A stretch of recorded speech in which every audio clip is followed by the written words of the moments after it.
ರಾಜ್ಯದಾದ್ಯಂತ ಮುಂಗಾರು ಮಳೆಯ ಅಬ್ಬರ ಜೋರಾಗಿದೆ. ಮಲೆನಾಡಲ್ಲಿ ಮುಂಗಾರು ಮಳೆ ಅಬ್ಬರಿಸ್ತಾ ಇದೆ. ತುಂಗಭದ್ರಾ ಜಲಾಶಯಕ್ಕೆ ಈಗ ಜೀವಕಳೆ ಬಂದಿದೆ.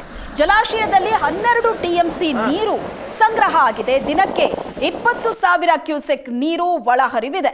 12 ಟಿಎಂಸಿ ನೀರು ಸಂಗ್ರಹದಿಂದ ರೈತರು ಖುಷಿಯಲ್ಲಿದ್ದಾರೆ.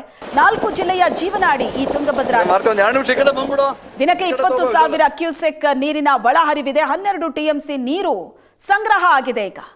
ಹಾಗಾಗಿ ಈ ಭಾಗದ ರೈತರು ಖುಷಿಯಲ್ಲಿದ್ದಾರೆ. ಮುಂಗಾರೇ ಅಬ್ಬರಿಸಿದ್ದು ಬಹಳ ಜೋರಾಗಿ ಹಳ್ಳ ಕೊಳ್ಳಗಳು, ನದಿ ತೊರೆಗಳು ತುಂಬಿ ಹರಿತಾ ಇದೆ. ತುಂಗಭದ್ರಾ ಜಲಾಶಯಕ್ಕೆ ಈಗ ಜೀವಕಳೆ ಬಂದಿದೆ.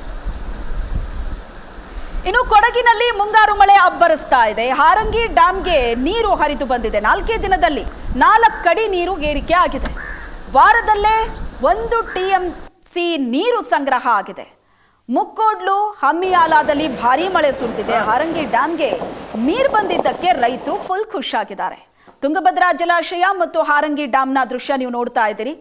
2 ಜಲಾಶಯ ತುಂಬಿ ಹರಿತಾ ಇರೋದಕ್ಕೆ ಖುಷಿಯಾಗಿದೆ. ಮುಂಗಾರು ಇಡೀ ರಾಜ್ಯದಾದ್ಯಂತ ಅಬ್ಬರಿಸ್ತಾ ಇದೆ. ಎಲ್ಲ ನೋಡಿದ್ರು ಅಲ್ಲಿ ಮಳೆ ಸುರಿತಾ ಇದೆ. ಅದರಲ್ಲೂ ಮಲೆನಾಡು ಭಾಗದಲ್ಲಂತೂ ಸಿಕ್ಕಾಪಟ್ಟೆ ಮಳೆ ಆಗ್ತಾ ಇದೆ.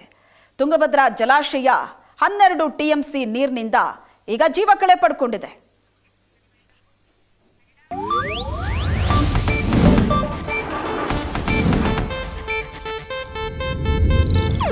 ಇದು ಏಷ್ಯಾನೆಟ್ ನ್ಯೂಸ್ ನೆಟ್ವರ್ಕ್ ಪ್ರಸ್ತುತಿ.